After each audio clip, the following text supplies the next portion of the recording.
Olá pessoal, muito boa noite, sejam bem-vindas para mais uma live aqui da Clínica Otorrinos. Como de costume, a gente vai aguardar um pouquinho, uns 3 minutinhos aqui para que todos entrem, né? O tema Olá, da live hoje, oi Clara, boa boa noite. noite, boa noite, Tudo bem? tudo jóia, claro, com você, tudo bem? Tudo em paz também, graças a Deus. Jóia. Então, se você conhece aí alguém que curte as lives da gente, compartilha com esses seus contatos. Eu sou João Paulo Bastos, médico otorrino aqui da Clínica Otorrinos, né? E a gente está com esse compromisso de fazer essas lives aqui dos temas que mais são pedidos aqui nas nossas caixinhas que a gente libera aqui no Instagram, tá certo? Essa vai ser a última live do primeiro semestre. Em julho a gente vai fazer uma pausa, mas a gente deve voltar em agosto, tá certo, gente? Aí quando a gente soltar as Ótimo. caixinhas, surgiram os temas, fiquem à vontade, né? A doutora Clara aqui já está participando, já abriu a porta aqui para outras lives, né? Já estou dando golpe aqui na Clara, Ah, começou ainda a falar, né? com Bom, certeza. Vamos o participar. tema hoje é um tema aqui muito propício aqui para essa época junina, né? De muitas comidas típicas. A gente vai falar de refluxo, quando é que a gente deve suspeitar, né, de que pode estar com refluxo ou de alguém em casa aí que esteja com alguns sintomas que pode chamar a atenção de refluxo, tá certo? Eu estou aqui, trouxe hoje aqui uma pessoa muito especial aqui do tema, a doutora Clara Randall, que é médica otorrina aqui da Clínica Otorrinos também, e é doutoranda em cirurgia pela UFC exatamente nesse tema de refluxo. Clara, muito obrigado por você estar aqui com a gente hoje à noite, tá certo? Agradeço o seu tempo, agradeço você ter aceitado o convite. Eu que agradeço o convite, doutor João Paulo, é um prazer e espero contribuir para o grupo aqui com as nossas considerações. Com certeza, com certeza. Gente, como sempre, as lives ficam bem mais interessantes quando aparecem as dúvidas, quando vocês interagem. Então, fiquem à vontade para qualquer momento mandar as dúvidas de vocês. A gente já estava coletando aí algumas dúvidas que apareceram ao longo da semana, então a gente vai respondê-las aqui ao longo da live. E o que for surgindo de dúvida, a gente vai conversando aqui. Bom, Tá ótimo. Clara, explica para a gente o que é esse refluxo, né? Que tanto se fala, o clínico fala, o otorrino fala, o gastro fala, o cirurgião fala, o É. pediatra fala, né? Todo mundo fala refluxo. Mas o que é o refluxo? Bom, refluxo, como você disse, é uma área que envolve muita coisa. Muita gente acaba tendo contato. O refluxo em si é quando o conteúdo gástrico, que é o líquido que fica no nosso estômago, ele ascende, ele sobe pelo esôfago, podendo chegar a atingir ali faringe e laringe, que é a parte mais alta, aqui mais alto, e levando a sintomas, sendo a doença do refluxo. Refluxo em si, todo mundo tem no dia a dia, episódios de refluxo. Vira doença quando leva a sintomas. Certo. E é muito comum ter essa confusão de refluxo e gastrite, né? Às vezes o pessoal diz assim, não, eu tenho gastrite, mas na verdade os sintomas não são tanto de gastrite, De são muito gastrite, mais, sim, de refluxo. são coisas O ref... distintas, claro.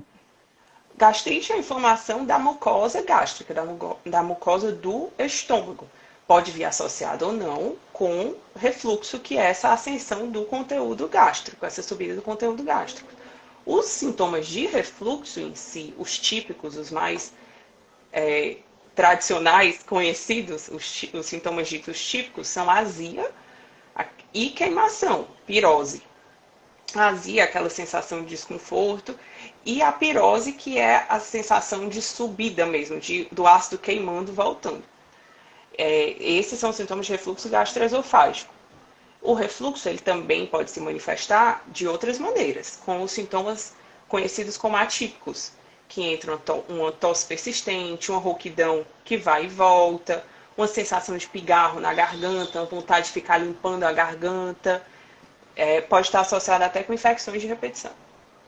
É aquele famoso bichinho do ran-ran, né? Como se diz. É, Né? o tempo todo. É interessante que essa divisão entre os sintomas típicos, né? Como você falou, aquela azia, aquela queimação, aquele empachamento que também pode dar, né? Geralmente quando a pessoa sente, ela acaba indo procurar o gastro, né? O gastro. E às vezes na consulta, quando a gente está atendendo, que a gente diz, olha, Parece ser refluxo pelos seus sintomas, né? A pessoa às vezes até se espanta, né? Mas como assim? Eu tô com pigarro na garganta e é É, refluxo? isso é um ponto importante porque até 50% dos pacientes que têm refluxo faringolaríngeo, que já são estes sintomas diferentes que nós citamos, eles não apresentam os sintomas típicos de refluxo gastroesofágico. Isso se dá porque a mucosa, o revestimento do esôfago, ele é muito mais preparado para esse ácido do que o da laringe e da faringe. Então, você, para ter sintoma gastroesofágico, tem que ter muito mais episódios ao longo do dia do que para ter sintoma faringolaríngeo, que são esses sintomas atípicos. Logo, 50% dos pacientes vão ter a rouquidão, que é a disfonia que a gente chama, o pigarro, a tosse, o globus, que é a sensação de entalo na garganta, como se tivesse uma coisa presa, dificultando de engolir, e não vão ter pirose, não vão ter azia. Entendi. Por isso que chega no consultório e o paciente às vezes se assusta de a gente estar falando que tem suspeita de refluxo, de fazer uma laringoscopia e a gente acabar vendo sinais de refluxo. E fazer o caminho inverso, sair do otorrino para o gastro, sair do otorrino para a endoscopia, né? Uhum. É interessante, realmente é muito estranho você não ter os sintomas típicos, mas ter os atípicos, e a partir disso você desconfiar, de repente dar um diagnóstico, e a pessoa tem que procurar o gastro quando ela nem imaginava que seria o gastro, né? Que Queria seria tratar isso, né? dos sintomas, Achava né? que era uma dor de garganta e ia ser um anti-inflamatório, um antibiótico, uma coisa que não é o caso. Claro, você comentou a questão da tosse. Tem algumas características específicas dessa tosse, assim, que a gente pensa, opa, essa tosse aqui parece com refluxo, ou então essa aqui não parece com refluxo. Bom, uma tosse, em geral, uma tosse seca e irritativa, que pode vir após as refeições ou piorar durante a noite, sugere mais refluxo, principalmente quando não houver sintomas de nariz, sintomas nasais associados. Porque se você tem sintomas nasais, a pessoa está se sentindo gripada e tudo, e é uma tosse aguda, é uma coisa. Você vai pensar num quadro infeccioso agudo ou no rinocinusite, enfim, é outro lado. Mas se vem uma tosse irritativa, principalmente após as refeições, ou ao se deitar de forma isolada e crônica, mais prolongada, aí acende o alerta para pensar em refluxo.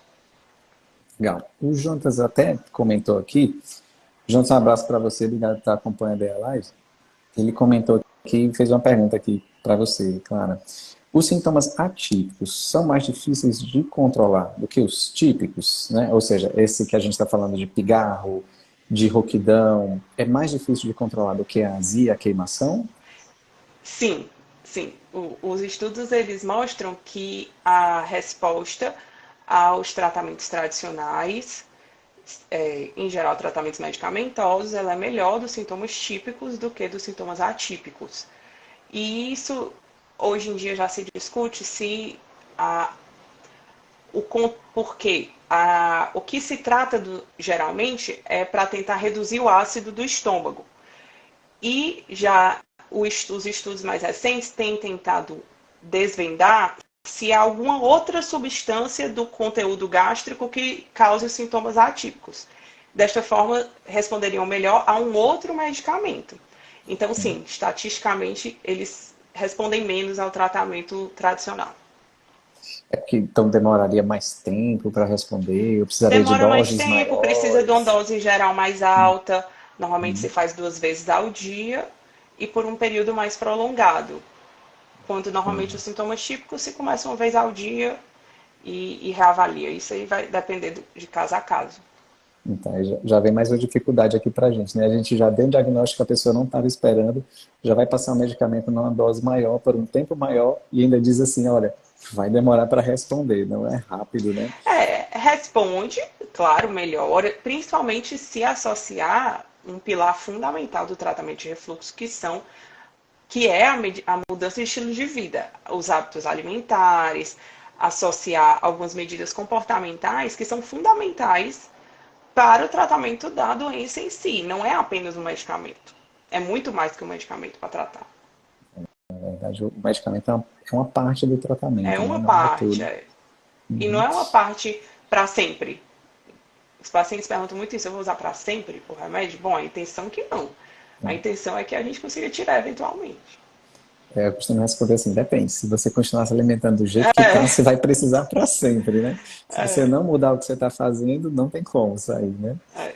Bom, aí surgiu aqui uma dúvida aqui ao longo da semana, claro, assim, posição de dormir pode ter alguma relação com refluxo, tem alguma posição que seja pior, alguma posição que seja melhor? Bom, sim, pode ter relação, sim, no sentido de você ajustar a posição para melhorar os sintomas. Se você eleva a cabeceira da cama, cerca ali de 15, entre 15 a 30 graus, ou usando mesmo um travesseiro anti-refluxo, porque existem os travesseiros próprios, há uma tendência de não subir tanto, portanto, causar menos sintoma. Então, a posição influencia na intensidade dos sintomas, com certeza. Certo. E eu vou puxar um pouquinho agora a questão dos sintomas, cara, para a parte pediátrica, para as crianças, né? Tem algo específico assim que seja diferente para as crianças, que você sugerir assim, que te faça pensar em refluxo numa criança? Pronto. Criança dificilmente vai se queixar de azia e queimação. Isso não surge no dia a dia. É extremamente difícil, até porque não são sintomas tão simples de serem descritos, né, para uma criança acabar falando. O que acende muito alerta para a gente de refluxo em criança, sobretudo no consultório do otorrino quando chega para a gente, são infecções de repetição. As crianças que têm otites de repetição, você tem que investigar refluxo. Criança com adenoide grande, né, hiperplasia adenoidiana, tem que investigar refluxo. Criança com tosse crônica, tem que investigar refluxo. Então, as manifestações, elas são um pouco diferentes. Criança, até mesmo criança com asma descompensada, você tem que investigar refluxo. Porque as manifestações são distintas e chegam para a gente já com criança que está usando muito antibiótico. Toda vida que adoece, evolui para antibiótico. Aí tem que ver se não tem algum outro fator junto que possa estar convergindo para esse quadro. É aí que a gente Entendi. investiga o refluxo. E vou até aproveitar e puxar aqui uma pergunta que já fizeram aqui, que asma pode piorar com refluxo? Sim, a asma pode piorar com refluxo. A sibilância, que é o piado, pode piorar assim com o refluxo. Então, você precisa controlar. Não é que o refluxo cause a asma. Ele vai piorar os sintomas, intensificar, pode deflagrar mais crises de asma, pode startar mais crises de asma. Sim, pode piorar, com certeza. A asma por si só já estimula a tosse, né? Então você tem mais um fator estimulando a tosse que é o refluxo. Então acaba que o ciclo vai se agravando, né? Se perpetuando. Fica uma coisa puxando a outra, com certeza. Você falou aqui sobre a questão do estilo de vida, né? O que, por exemplo, com relação à alimentação que a pessoa tem que priorizar e que tem que mudar, claro? Bom, a alimentação, como a gente comentou, é um pilar fundamental no tratamento do refluxo.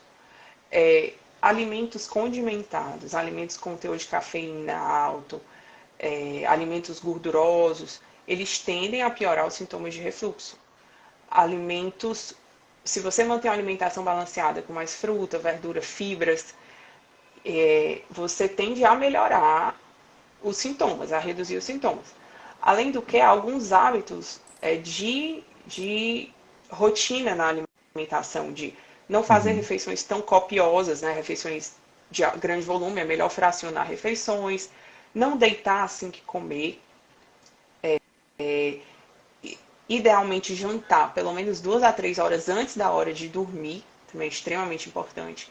A ingesta de líquidos tende a Acho que você vai cortou um pouquinho, cortou? claro. A gente ouviu até você falar Voltou? ingesta de líquidos, mas agora a gente está te ouvindo. Voltou. Pronto. A ingesta de líquidos junto da refeição pode piorar também os sintomas. E é melhor depois, se vai tomar alguma coisa, tomar depois, sabendo de evitar refrigerante, porque bebidas gaseificadas pioram.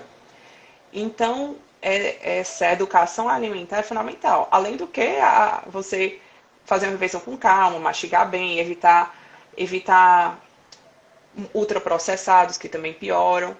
Então tem tem uma gama de pequenos ajustes que podem ser feitos para melhorar. Então, o Roger até fez uma pergunta aqui. Roger, um abraço para você. Tá fazendo a pergunta aqui, que fazer aquela refeição tomando a coquinha, né? Se causa refluxo, piora, né? Teoricamente deveria melhorar a digestão, né, Roger? Acho que a Clara acabou de responder aí. Bebidas gaseificadas pioram. Com certeza, pioram o refluxo. E bebida Exatamente. alcoólica, Clara? Bebida alcoólica deve ser consumida de forma moderada, porque também tem o potencial de piorar o refluxo. É, tanto pelo empachamento quanto pela motilidade em si, então sim, pode piorar. Fazer um consumo moderado de bebida alcoólica, sem Certo. exagerar. Eu vou aproveitar e te perguntar aqui, cara, que algumas pessoas chegam com algumas receitas mirabolantes aí para tratar refluxo, né? Alguns chegam assim, não, eu tô comendo, sei lá, uns 3, 4 dentes de alho em jejum, tá certo? Para tratar o refluxo e eu tô bem melhor. E aí, essa história do alho, alguns são em jejum e outros não. Alho piora ou melhora o refluxo? Certo. Tratar não trata. Né? Tratar não trata. E assim, teoricamente, coisas mais condimentadas tendem a piorar. Portanto, não há muito sentido em ingerir água de alho ou um chá e tudo no sentido de melhorar refluxo. Realmente não tem. Exato. Dos condimentos não ajudam, né? Né? Aí já Condimentos em falaram geral. aqui de mais uma receitinha milagrosa aqui contra o refluxo, que foi a história do limão e jejum, né? Isso é É, super comum. É um suco e cada um chega com uma receitinha assim, não, o meu é de 5 limões, não, o meu é de 10 limões. E esse limão em jejum, isso daí seria bom? Não tem se tanto a pessoa sentido? não há evidência da eficácia do suco de limão em jejum. Se a pessoa gosta de tomar o suco de limão em jejum, aí já vai de cada um. Apesar de ser ácido e haver assim, uma tendência até de potencialmente piorar sintoma, mas de melhorar, tratar também não é por aí.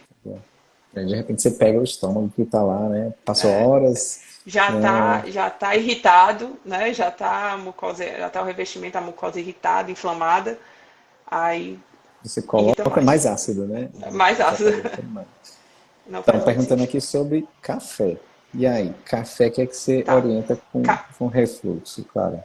Café pode piorar consumindo em excesso. Tem que moderar o consumo de cafeína, né? Culturalmente, pra gente, o café é inserido na nossa dieta diariamente. Então, dizer para uma pessoa que ela vai ficar sem tomar café é extremamente difícil.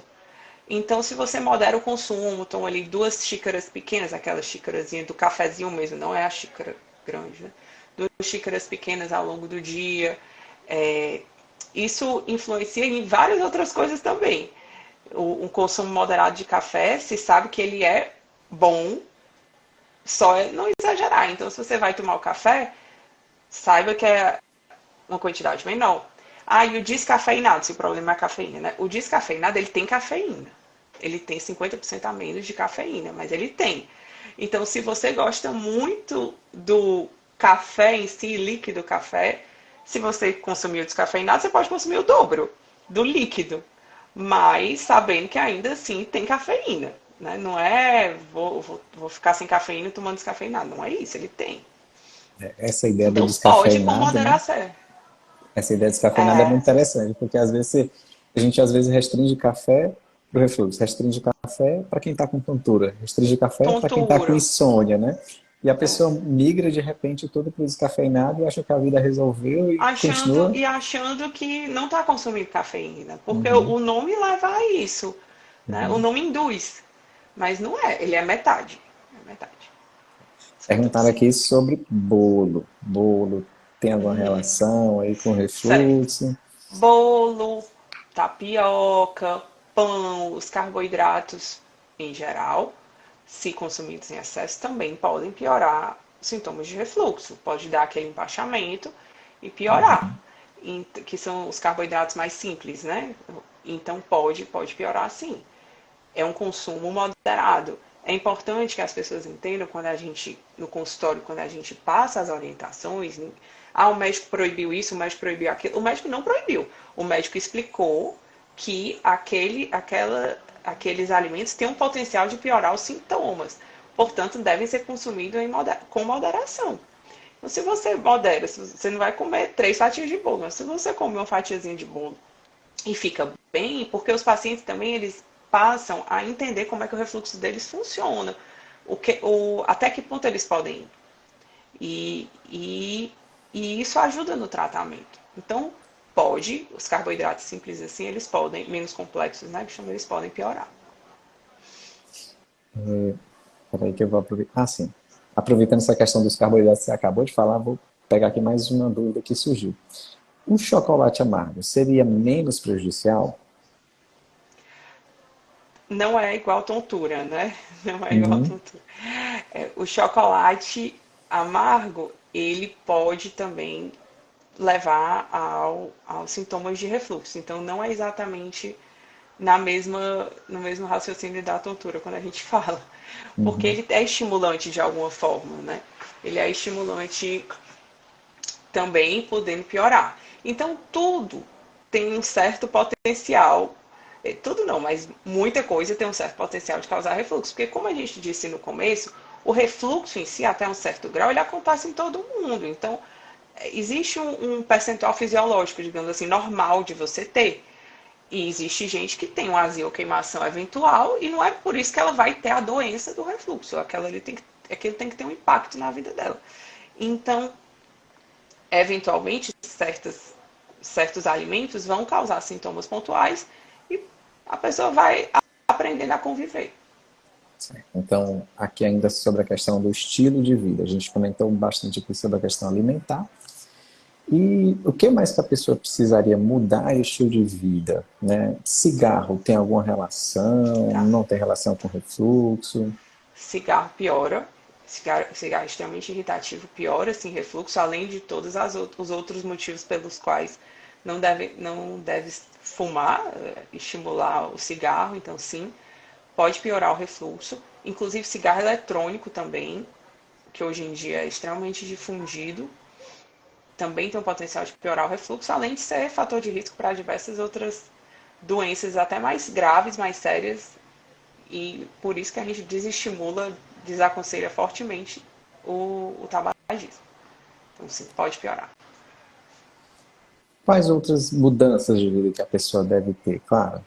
Ah, certamente controle do peso, o sobrepeso e a obesidade são fatores de risco para refluxo. É até intuitivo pensar dessa forma, porque existe um volume maior, uma pressão maior, a comida tende a voltar mais. Então, o controle de peso é fundamental.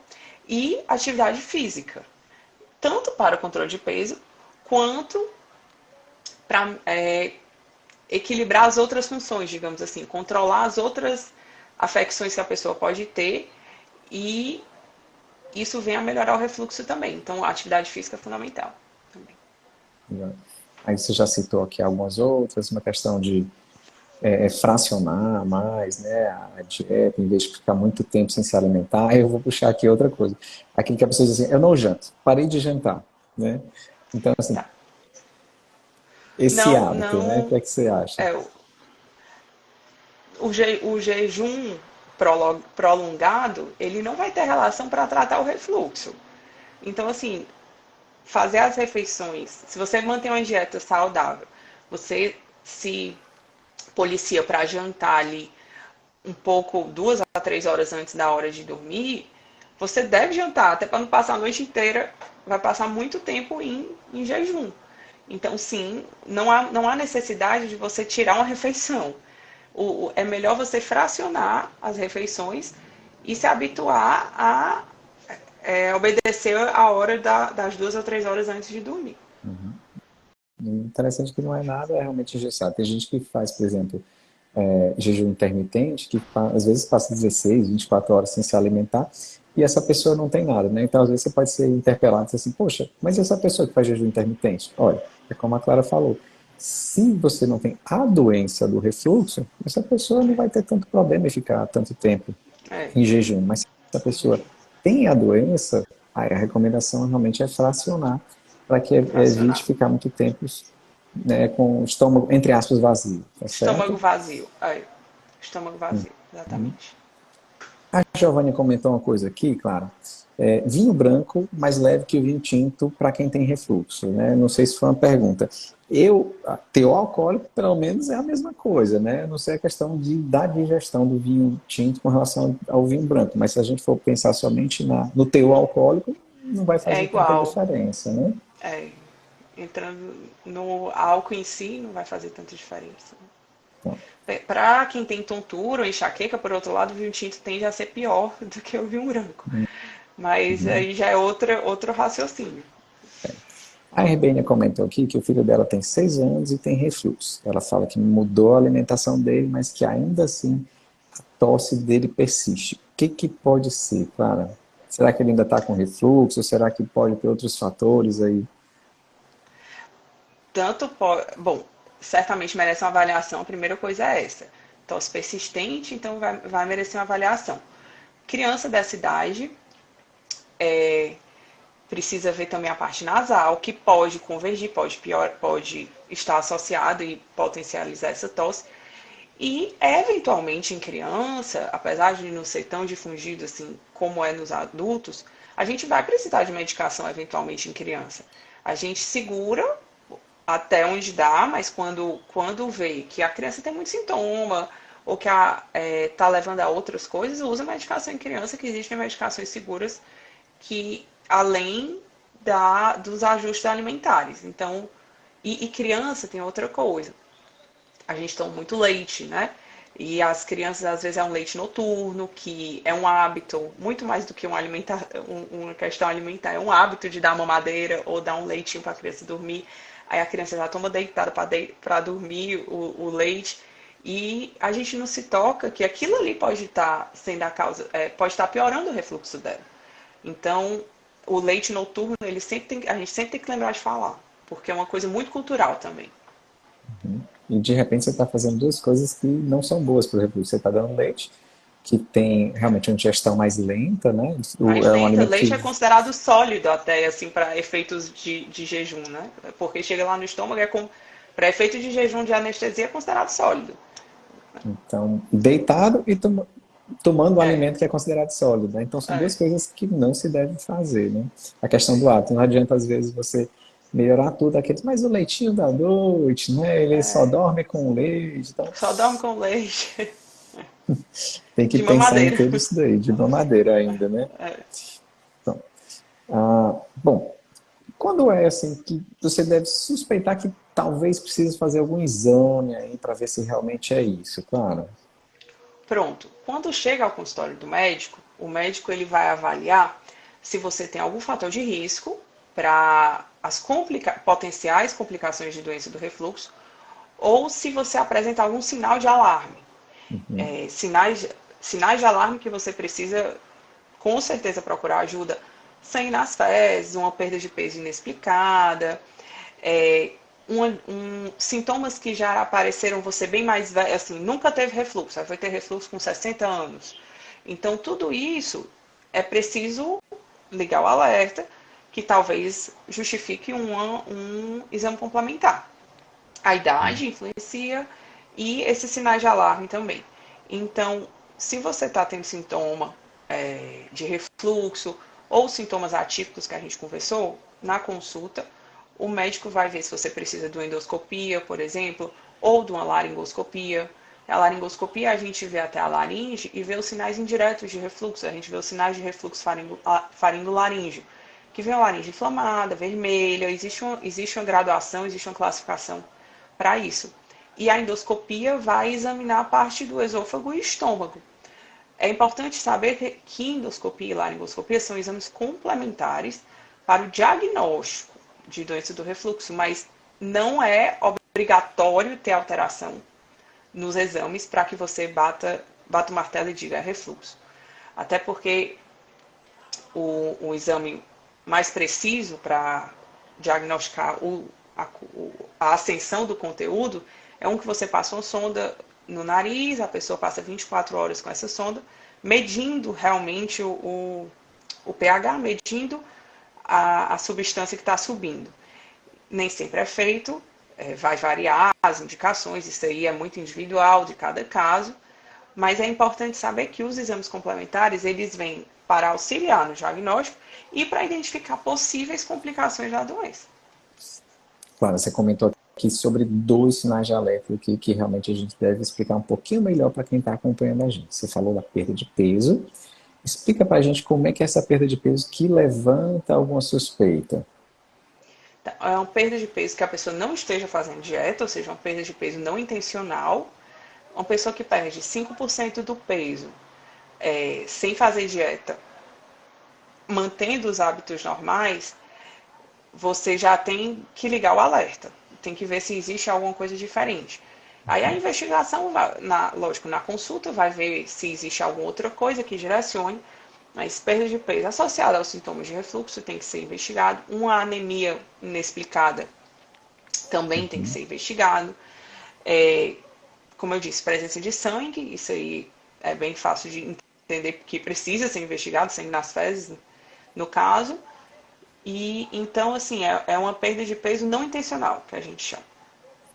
E geralmente esse sangue nas fezes, quando você vai perceber, geralmente é um sangue escuro, na verdade, bem Escuro, escuro mesmo, parece mais borra de café, na borra verdade, de né? café. Não vai Não é sangue esperando vivo, né? isso, geralmente não é o sangue vivo, né? Então, quando estiver acontecendo essa perda de peso, e essas fezes muito escuras, como se fosse borra de café, vale a pena fazer uma investigação mais Com detalhada para certeza. saber o que está acontecendo. Bom, com relação à cura, tem cura esse negócio? Não tem, a gente está falando aqui um monte de coisa, mas e aí, tem aquele remedinho mágico que você toma, aquele mais caro que exista, assim, de repente para você ficar bom, Quero como é mais que é essa novo, questão mais da cura? caro. Bom, lembrando que todos nós temos episódios de refluxo todo dia, Uhum, mas que a doença em si é aquela que leva a sintomas e complicações. Nosso objetivo é controlar a doença. O objetivo é controlar. Então, você considera que existe um controle, você com a alimentação, com os hábitos que a gente conversou, com as medicações, e isso é, é o objetivo final. Curar, dizer que a pessoa nunca mais vai ter refluxo, não é assim que funciona. Não é uma infecção que você vai dar um antibiótico, a pessoa fica boa e pronto, acabou. Não é exatamente assim. O objetivo é controlar e educar aquela pessoa para que os sintomas não retornem. E existem várias maneiras, existem várias medicações, existem medicações mais novas que estão saindo, existe até tratamento cirúrgico, então isso é muito individual.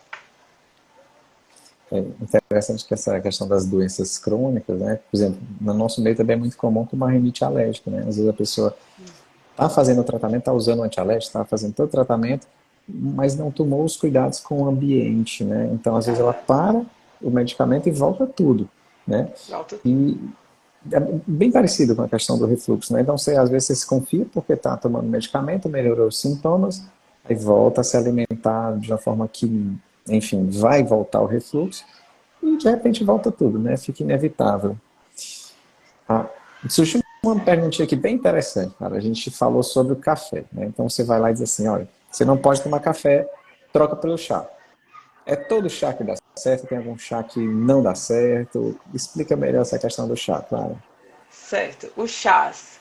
O, e aí é conhecimento mais empírico mesmo, né? Chá de boldo tende a melhorar. Uhum, Chá de boldo tende a melhorar. O gengibre, ele pode melhorar a náusea. Então, assim, agora os chás, que são chá preto, por exemplo, não vai uhum, melhorar. Tem cafeína, uhum. pode piorar. Então, depende do chá. Em geral, chá de boldo, acho que não sei se você sugeriria mais algum outro, eu geralmente falo boldo e gengibre. E também, assim, às vezes chá mate também acaba piorando também, né? Chá O mate preto e o piora, mate piora. realmente são Preto. chás que a gente deve evitar quando se Evitar, está hortelã.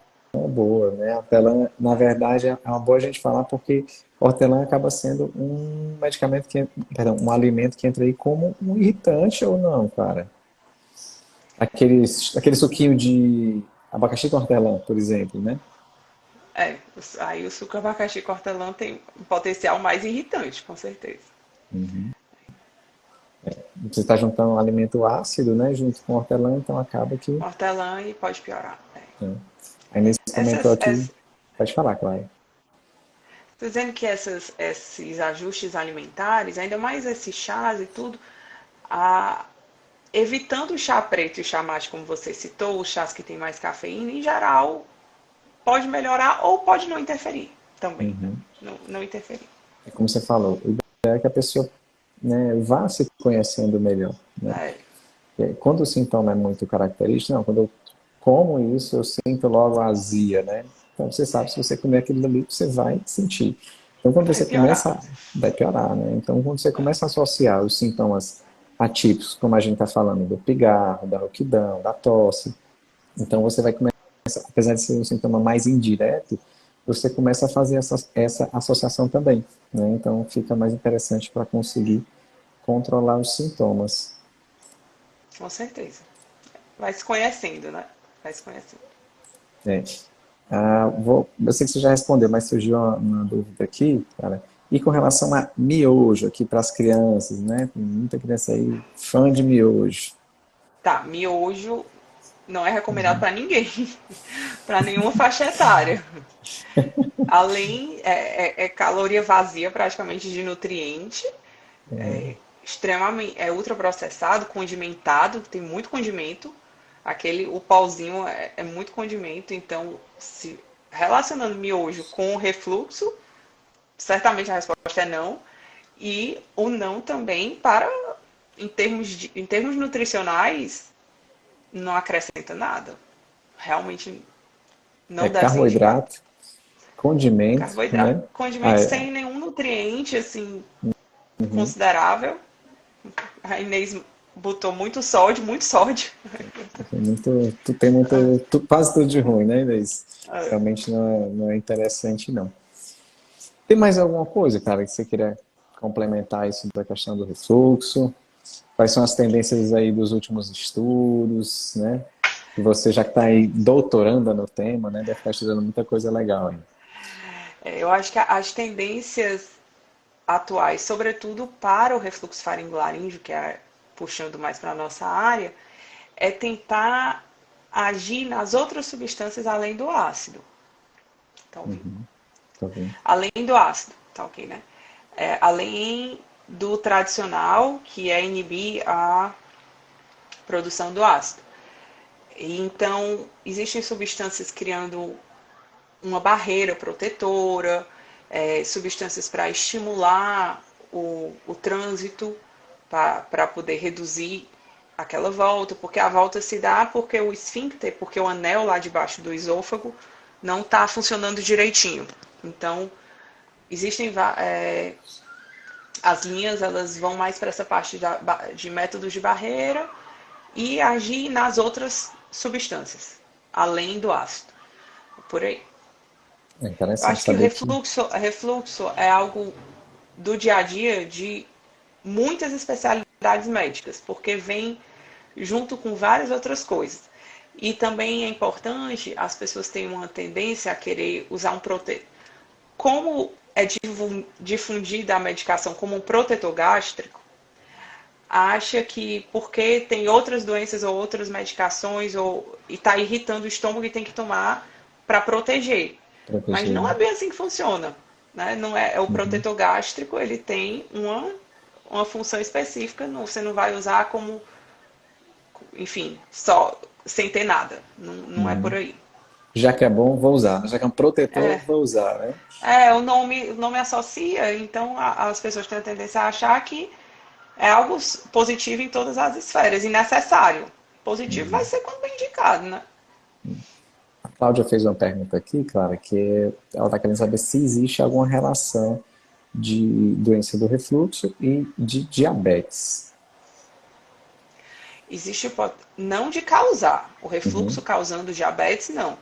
Mas quem tem diabetes, em geral, tem, digamos que tem os nervos, pode ter uma doença, pode ter mais refluxo, pode piorar os sintomas de refluxo vindo associado.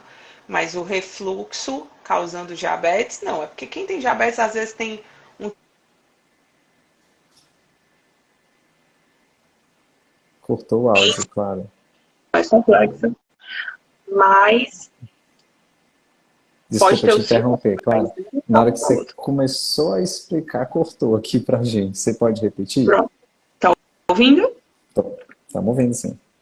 Pronto. Eu estou dizendo assim, que o refluxo causando diabetes, não.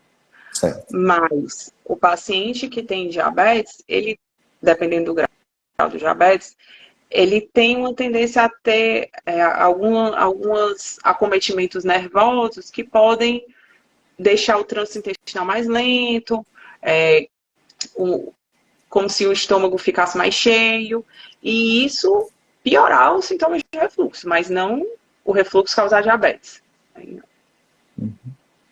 E a Malu agora perguntou aqui com relação à ansiedade. Se a ansiedade pode piorar refluxo, pode causar refluxo. Bom, aí sim, sobretudo os sintomas. A ansiedade vai potencialmente atuar em diversas esferas. E os sintomas psicossomáticos, a manifestação no corpo da ansiedade em si, pode vir com sintomas como de refluxo, como azia, queimação, empachamento. Então, com certeza, a ansiedade pode piorar o refluxo.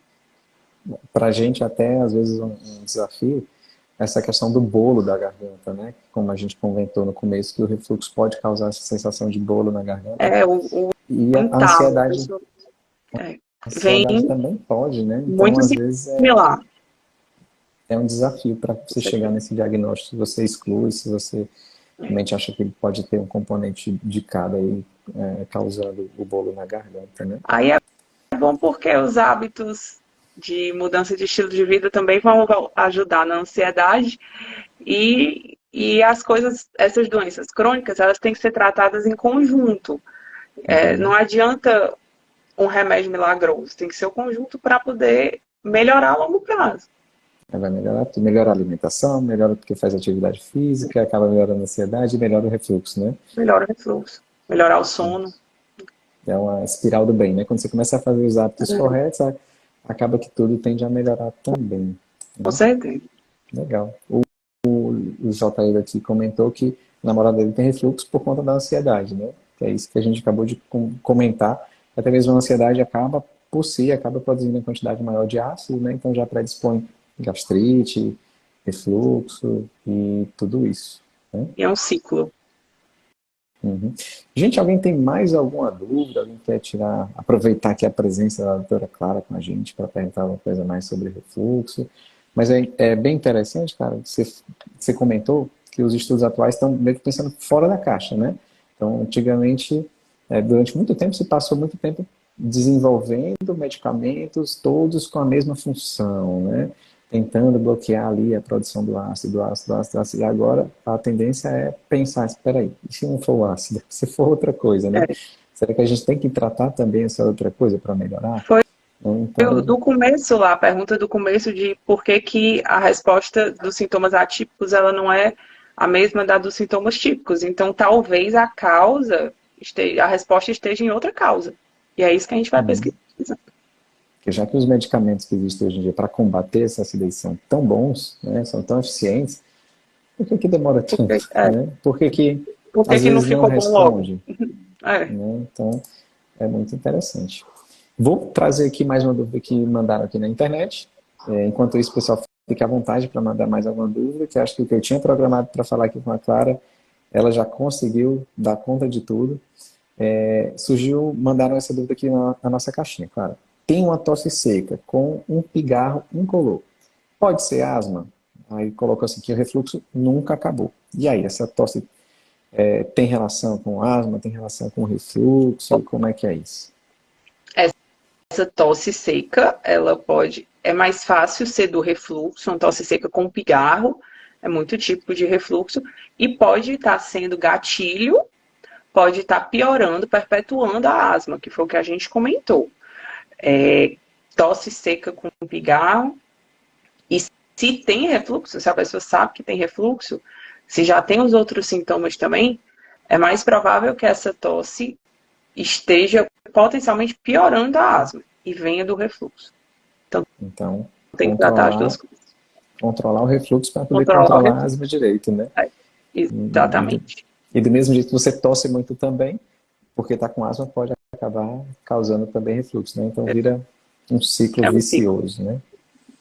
Legal, muito bem. Bom, deixa eu procurar aqui ver se chegou mais alguma dúvida aqui. Por enquanto não. Clara, você quer comentar mais alguma coisa aqui que a gente passou batido? Olha, eu acho que deu para cobrir bem os principais pontos relacionados a refluxo faringolaríngeo. Eu acho que é importante também a mensagem de que quando o otorrino diz que o seu pigarro, que essa dor de garganta é do refluxo, que fez uma laringoscopia e mostrou lá os sintomas, ou sinais, desculpa, os sinais de refluxo, que refluxo causa muito mais coisa do que tradicionalmente a gente conhece, de uma forma geral, né? Então, e que o tratamento vai muito além do remédio e que, na dúvida ou na presença de algum sinal de alarme, não existe em procurar um médico para poder ser melhor orientado. Acho que a mensagem principal é essa. Teve um tópico que você comentou no comecinho da live, claro, que achei bem interessante, que serve até como uma curiosidade, né? Você falou assim, olha, às vezes em otite de repetição você tem que suspeitar de refluxo. Qual é a relação da otite com o refluxo? Explica melhor para quem está acompanhando a gente. É interessante. Existem estudos até que já viram pepsina na orelha média, dentro da orelha de criancinhas. Pepsina é uma das substâncias do conteúdo do estômago. Então, a hipótese é que o refluxo piore ou aumente aquela hiperplasia da adenoide, o crescimento da adenoide, e com isso a criança acaba tendo mais otites, as infecções de repetição relacionadas ao refluxo. Então, se você pega uma criança que ele vive tossindo, né? Porque criança, quando chega no consultório, vive gripado, vive tossindo, é o típico. E aí ela está tendo as otites de repetição, ali 3 otites em um semestre ou 4 otites em um ano, precisando de antibiótico. Você precisa investigar para poder ver se não tem um refluxo associado que possa estar sendo uma causa indireta das infecções. Legal, né? É uma curiosidade assim que para a gente faz muito sentido, mas que às vezes a pessoa não consegue entender qual é a relação, Conseguir né? entender a relação. Conseguir Que é entender mais a relação. difícil. Respondendo aqui a Mirela vai ficar gravada assim, viu? Assim que terminar aqui a gente já sobe pro nosso perfil aqui da clínica. E a Cláudia está perguntando se você atende aqui na Otorrinos, Cláudia. Onde é que você atende? Sim, atendo na Clínica Otorrinos. E será um prazer recebê-los. Joia, joia, cara. Muitíssimo obrigado aqui pelo seu tempo, pelas suas explicações, viu? Foi muito, muito esclarecedor, né? Eu queria agradecer também a todos que participaram, que mandaram suas dúvidas, que ficaram aí assistindo a gente, né? Fiquem à vontade, se vocês quiserem depois mandar perguntas aqui, o nosso time vai estar pronto aqui para auxiliar a gente depois a gente responder, tá certo? A live vai ficar gravada no Instagram, depois ela vai subir também para o nosso canal do YouTube e vai ficar também no nosso podcast que é no Spotify, que é Papo com Otorrino, tá certo? Bom, se você achou interessante, acha que tem sentido aí para algumas pessoas que você convive, que tem problema de refluxo, compartilhe essa live, né? Acho que a gente conversou de muita coisa legal, de hábitos para se mudar, de alimentos para evitar, né? E eu peço então que vocês, quem não segue ainda a clínica, siga o perfil da clínica, siga também aqui o perfil da doutora Clara, tá certo? Clara, para te seguir, qual é o seu perfil? É @Clara Randall. Clara Randall, meu perfil. E siga o perfil do Dr. João Paulo também. Pronto. Obrigado, Clara. Mais uma vez, muito obrigado aqui pela sua presença. Tá certo? Como eu disse, em julho a gente não vai fazer live, mas em agosto a gente volta aí, quem sabe fazer uma nova live, hein, Clara? Pode ser, eu quero agradecer a oportunidade, agradecer a clínica pela oportunidade, agradecer às pessoas que participaram, que mandaram dúvidas, que tornam o formato mais interessante, mais interativo, que é o objetivo. E eu estou à disposição para novos encontros em breve, se Deus quiser. Tá, joia, Clara. Muito obrigado. Obrigado, gente, pela participação. Tchau, tchau. Tchau, tchau, boa noite. Boa noite.